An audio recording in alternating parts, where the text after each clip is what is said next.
Welcome to Parenthood Bites, the podcast where we explore life as a parent in tech. I'm your host, Chow, and I have over 15 years of experience in tech, and I'm also currently working as a career coach. I'm the proud mother of 3 incredible boys. In each episode, we have an inspiring guest who will share their remarkable story. You'll find their wisdom and insights both relatable and enriching, because after all, we're all in this parenting journey together. So grab your favorite drink, get cozy, and let's dive into today's episode.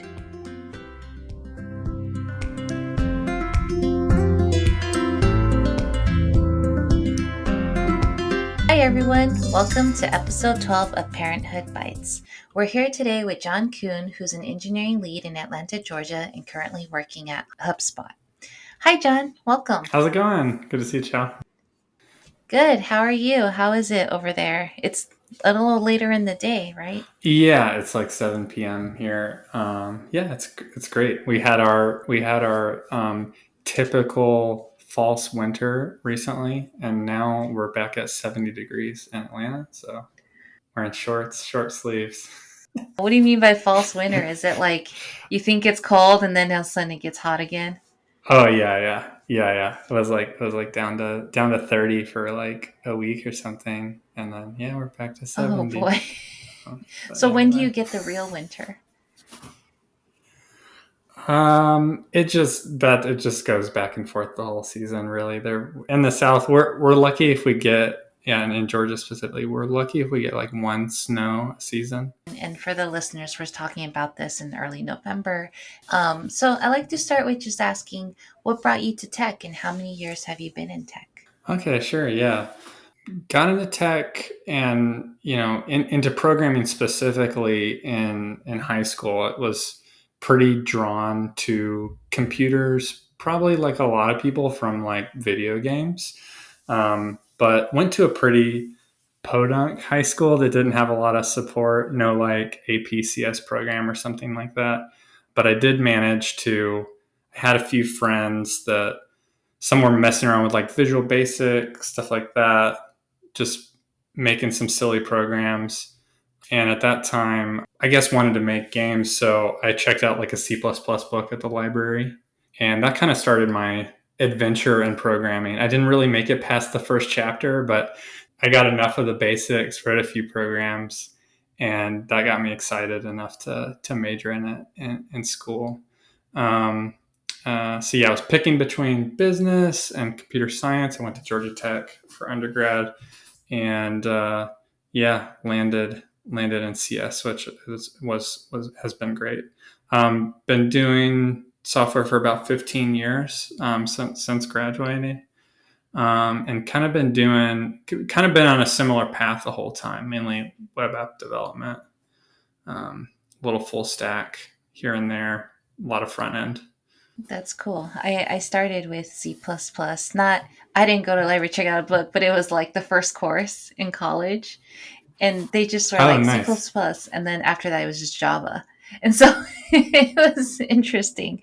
Similar to you, I started and I was like, okay, maybe C++. I was like, not really my cup of tea. But then we switched to Java real quick. So there you go. We started in Java when I was in school, and now I just do JavaScript all day. Well, I guess JavaScript. JavaScript I felt like was more fun for me.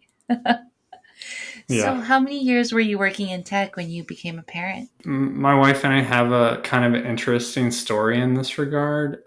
She has a chronic kidney condition, and so her doctor, was pretty straight with her and was like, you need to have all your kids before you're 30. So we had kids pretty early. So my first son was born when my wife and I are just a few months apart in age. So when we were about 22. That's when we had her. So 22, was that like, have you started working yet, or you were just starting to? Yeah, maybe it was more like 24 now that I'm thinking about it. So I was about a year or two out of college and in the workforce. At that time, I was working at like a software consulting firm in Atlanta. As you know, moved to San Francisco later And then we had 2 more kids in San Francisco. So pretty early for us. And I think that's maybe a unique part of our story. Even when I was at Twitter and in the office there in San Francisco, a lot of nobody had kids. Nobody was a parent. And then, and so I felt like I definitely related more to the folks that were like 35 because they were the ones in the same stage as I was. So yeah, definitely had a couple friends at Twitter who were also parents, but they were much older than me. So you had your first child at the consulting firm, and then you had the Mm-hmm. other two when you were at Twitter? That's right. Yeah. Got it. So what was the parental leave like at the consulting firm? This is a great example of like the stark difference between Bay Area tech and, at least where I was at in Atlanta. There was no parental leave at all at that job. So I basically took my 2 weeks vacation and that was it. Wow, no parental leave. So you had to just use up your vacation. Mm-hmm, yeah. Wow. And did your wife have a parental leave? Yeah, so she was again. I mean, we were kind of so early and having kids. She had just finished her master's in counseling and kind of hadn't entered the workforce yet. And at that time, kind of decided to be home full time. So yeah, that definitely made it easier, especially with just one. I don't think we knew any better, and got back to work and that was that. And certainly certainly taking turns with the sleepless nights and all Yeah. that. What was it like going back to work?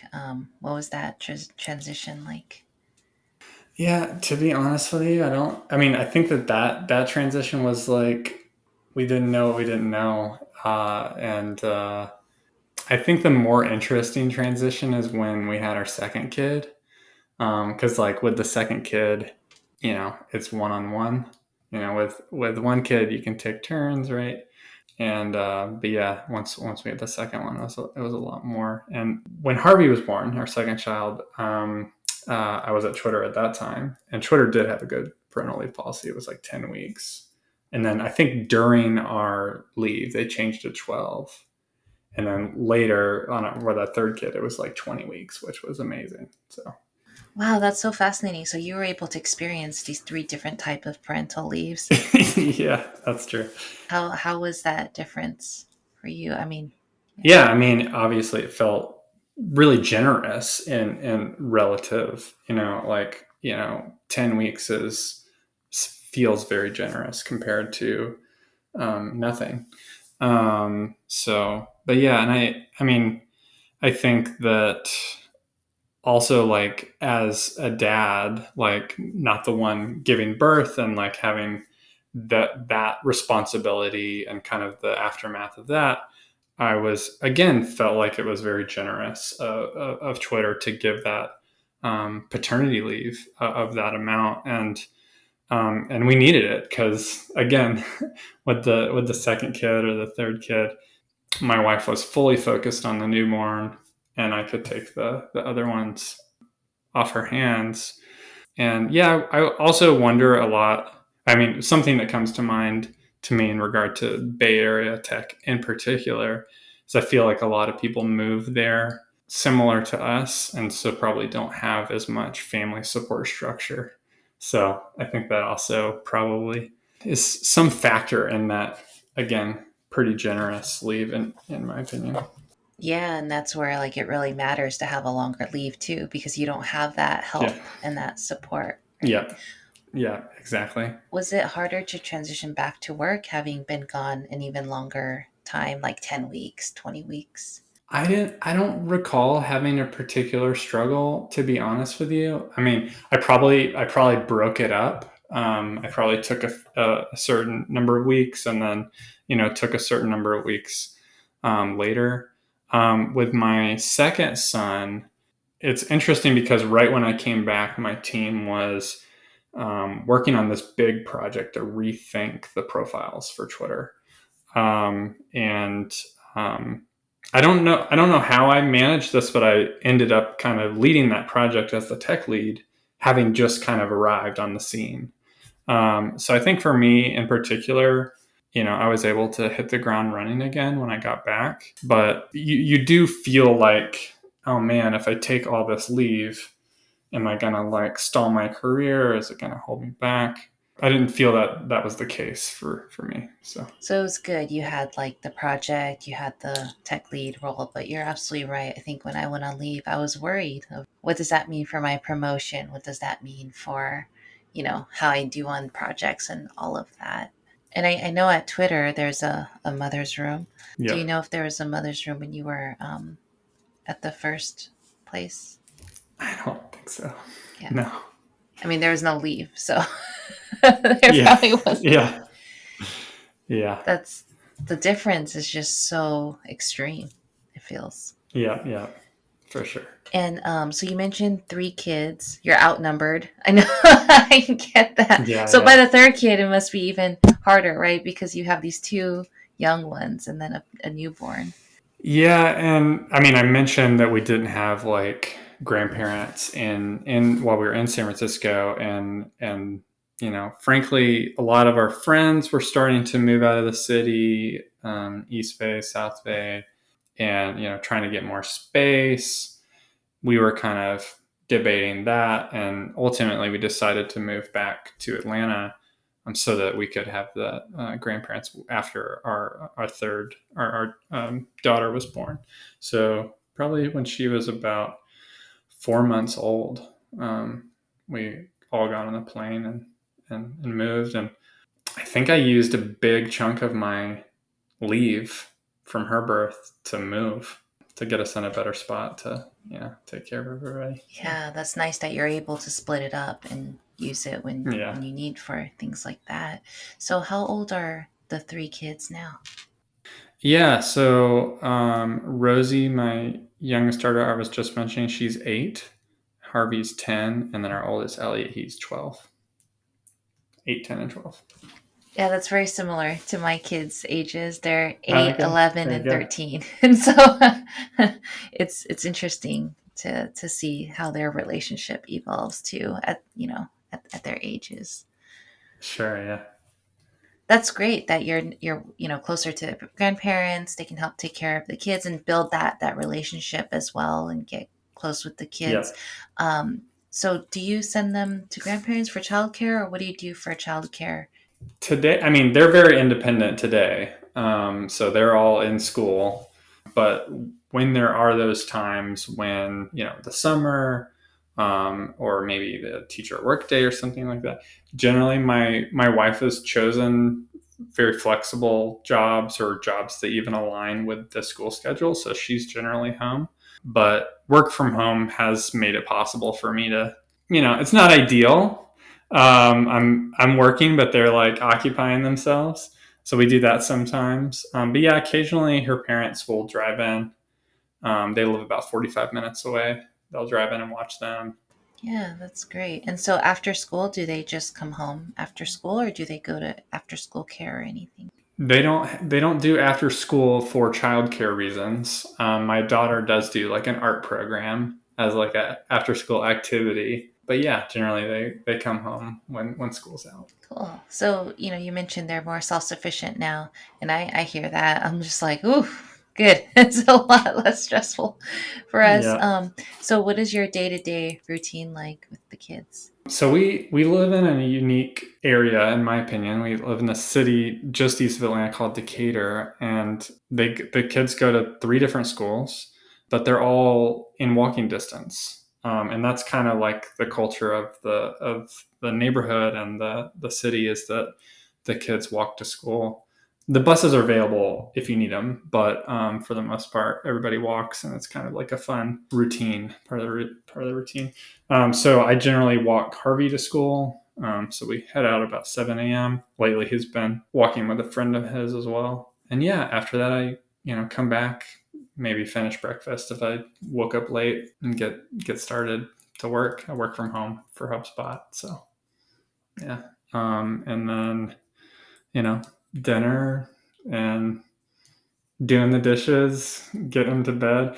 At this point, we're a little bit past. I mean, honestly, my daughter would probably love a story time every night, and we do that occasionally. But she's right on the cusp of like that not being a thing anymore. So they're again very independent. I'm sure you're in a similar situation. It sounds like your kids are at the same age. Brush their teeth themselves, you know, do their homework themselves. Yeah, we just have to make They sure know it's done. when bedtime is. We just have to make sure they Yep, know what the exactly. homework is and it's done. But Yep. don't have to like monitor their, bedtime routine and things like that. Yep. Nice. So you mentioned they're in 3 different schools. I'm curious because, my youngest is in elementary and then the older two are in the same middle school. So how do they break up the grades over there? Yeah. It's interesting. They have a lower elementary and an upper elementary. So it's like K through second and then third through fifth. Yeah. So the elementary that they go to, it's probably been around since like the early, like 1940s. It's a small building. A lot of the buildings are small. So I think that's just how they decided to deal with that. That way they have like 3 kindergarten teachers and 3 first grade teachers rather than just like one of each grade or something. Yeah, and then the teachers can have more focus on the students, Yeah, and that's really neat. It sounds like a pretty tight knit community over there, also. yeah. That's awesome. And so, how has your work life changed since you became a parent? Yeah, I think again, our story is very interesting. Well, I imagine it's, not the norm how early we had kids. So I imagine some people's experiences, maybe they graduate college, they get maybe 8 or so years of independent adulthood, and then they have kids, whereas we kind of jump straight into it. So but yeah, I think probably the biggest thing is like, especially Twitter, with most of the people not being parents, is just kind of missing out on that kind of like, let's just hang out at the office late and hang out after work and kind of build that camaraderie that way. Where I was generally like out at 5:30 every day. But yeah, I think that constraint, on the work time and having to bucket it a little bit more just kind of forces you to prioritize and focus. So I think that's was kind of the biggest impact on work. Yeah, sure. I remember there were times when, people would go happy hour or do something, and I'm like, I gotta go. Now that the Yeah, kids are totally. older, it's probably possible, but, it's still, you want to get home. You want to have dinner with them because you haven't seen them all day Yeah. and stuff. And so, what has been your biggest struggle or challenge being a parent in tech? Yeah, I mean, I guess it would be kind of that same theme of just like not having kind of like unlimited time to like, keep working or like work on the weekend or like push hard for a deadline and having to, maybe fail in some regards when you have those times that you feel like your company's kind of asking you to push and you're like, I really can't. And so, yeah, that's definitely been a challenge. I mean, but at the end of the day, like that's all kind of expectation management. And so I feel like you just, as a parent, learn those skills of prioritization, focus, working on the most important things, and setting expectations. And because you don't have the luxury of all that, of the extra time to fix your poor expectation management.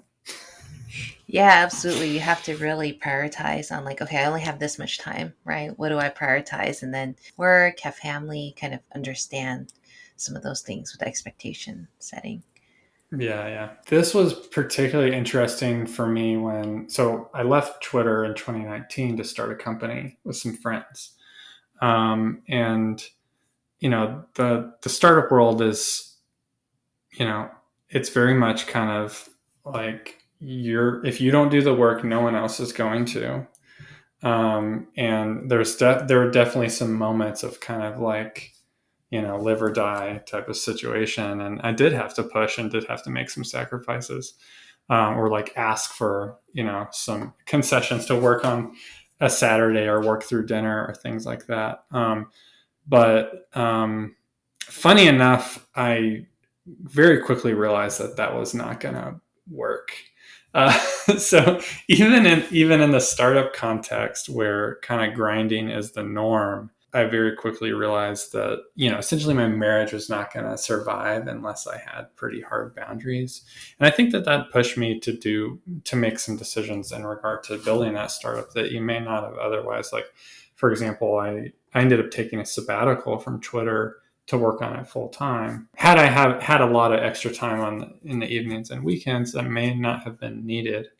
And then also, like, ultimately quitting my job to start the company was, also this like need for that 9 to 5 space that's reserved for work. And so, yeah, I had a pretty strong rule about, like, I basically wouldn't work on the startup, even unless it was the work day or the kids were in bed. And that was kind of the best way to approach um, balancing, uh, you know, building the company and the family. Yeah, setting those boundaries is super important because I know sometimes when you just start working, it's like, oh no, a few hours have passed and now the kids are in bed. You don't have time to talk to them and stuff, or you weren't able to. Yeah, sure. Yeah, so waiting till they sleep. And it's balancing that time between sleep and doing other things, right? Yeah, sure. Yeah. So, with your kids' current age, 8, 10, 12, what do you struggle with at their current ages? Yeah, I mean, the biggest thing that comes to mind is just especially our 12-year-old. I think about this a lot. The fact that, in 6 years he's going to college, and so it's really just, I don't know if it's a struggle or a challenge, but it's just something that's top of mind, that I really want to kind of cherish this time that we're in, because it's, literally once in a lifetime. And yeah, so just trying to make the most of that, and yeah, trying to do a better job, like, planning things for us to do, and just really spending time together. So That's so true. The time just flies by. And also, as they get older, they want to spend more time with their friends and stuff. And so, yeah, exactly. yeah, so it's about wanting to spend that time with them. And I don't know, sometimes I'm like, gosh, eventually I have to try to convince them to want to spend time with us Yeah, instead for of their sure. friends, right? Because they get closer and closer Yeah, with their friends. my 12-year-old's definitely in that phase where he's like, comes home, goes to his room, basically, or he's very independent. Like, he comes out when we ask him to, or like want to engage with him. He's not like, locked himself in his room, but like, he's not asking for story time. Put it that way. Yeah. Um, Yeah, that independence gets stronger and stronger as they get older, right? Whereas the younger yeah, ones are still like, they want to still do a lot of things with you. And so, yeah, yeah, I've learned that also, that like as I see the older one getting more independent, I'm cherishing more the times when they want to hang out with me. yeah, yeah. So, you mentioned a little bit earlier around kind of the work life balance, but what are some things that work for you and what's your approach to that? Yeah. I mean, I mentioned, kind of those strong boundaries around, like, the timing of things. I think probably another thing that I do is, like, I try not to have, like, Slack on my phone, and unless I'm on call. Uh, but yeah, or email. I don't have Slack or work email on my phone. That's probably the biggest lever that you have, right? So when I leave my laptop, like, work is disappeared to me. Yeah, and that's a big step already, right? Because it's so easy to keep it there because you're like, oh my gosh, people are going to want to reach me and stuff. But then it's really easy to also get into that rabbit hole of just looking at work things and responding when you, Yeah, yeah, yeah, totally. when you don't really need to. So, what are some things that help you relax or unwind? Yeah, I'm still, like, super into video games, so that's where I spend a fair amount of my time when I have free time. So yeah, my wife and I watch TV together. And lately I have this really nice bike trail I can ride to.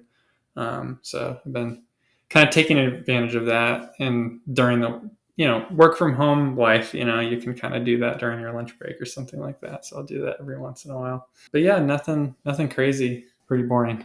No, not boring at all. I mean, it's so important to get out, especially when you're at home all day working and stuff. It's so important to just go out and see the sky, see nature and stuff.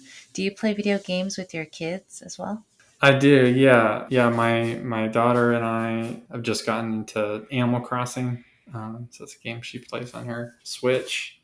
And yeah, the boys and I play some games too.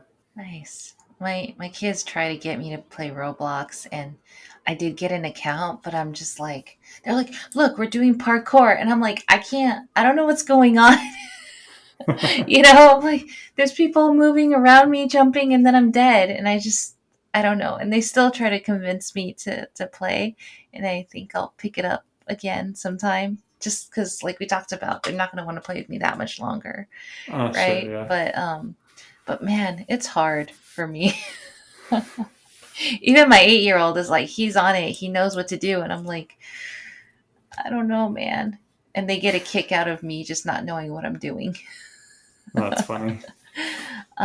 So what's something that, you wish you knew before becoming a parent, or like you would tell someone who's just about to have kids? Yeah. One approach I have to parenting is just like, treating them like they're, almost like little adults. They're independent humans. They have their own kind of desires and wants, and I don't think it's our role to like, kind of force them into a box or like make them do exactly what we want them to do.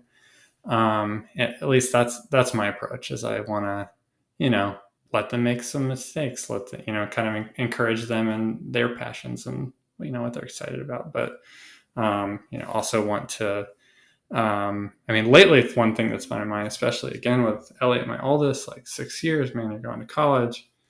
Well, where do you want to go to college? What do you want to major in? Like, let's talk through a plan of like how you get where you want to go, because it's not going to happen automatically. Those are some of the things that kind of come to mind. And I guess one other thing is just that in relation to, this context, we're talking about work and working in tech and kids. My view is that my work is like kind of a footnote in relation to my relationship with my kids and my family. Like, I think that's what I'm going to remember about how I spent my time in my life. So really want to cherish that. And, like we were talking about paternity leave, like, parental leave, like, oh man, if I take the full 20 weeks, am I going to like stall my career, hold myself back? Like, no, take the full 20 weeks, hang out with your kids. When else do you get even an opportunity like that to get paid to hang out with your kids? So yeah, that's my advice. Yeah, that's so important, because I remember the few times where I'm like, okay, I got to do this work thing instead of, my kids, but I can't even tell you what that work thing was, but I can tell you Sure, like yeah. what I missed out on with the kids. And so, Yeah. yeah, that's really, really important. And a lot of times it takes taking a step back to kind of see those things, or like hearing from other people about their experiences. And you're like, oh yeah, I'm going to regret that if I don't take that leave or Yeah. do those Yeah. things. Yeah. Well, thank you so much, John, for sharing your story with us, your experiences. And it was awesome talking to you. Thank you. Yeah. Thanks, John. Thank you. Take care. All right. Bye. Okay. Stop it. Thank you so much for joining us today on Parenthood Bites. We hope you found our episode informative and entertaining. If you're a parent in the tech world or know someone who is, we'd love to hear from you. Please reach out to us at chow@parenthoodbites.co, and we'll be thrilled to add your experiences to our interviews. That's chow, CHIAO, @parenthoodbites.co. And to our potential sponsors out there, if you're a business or know of one that would like to support and partner with our podcast, please don't hesitate to get in touch. You can also reach us at chow@parenthoodbites.co. Thank you once again for tuning in, and we wish you a fantastic rest of your week. Until next time, take care and stay curious.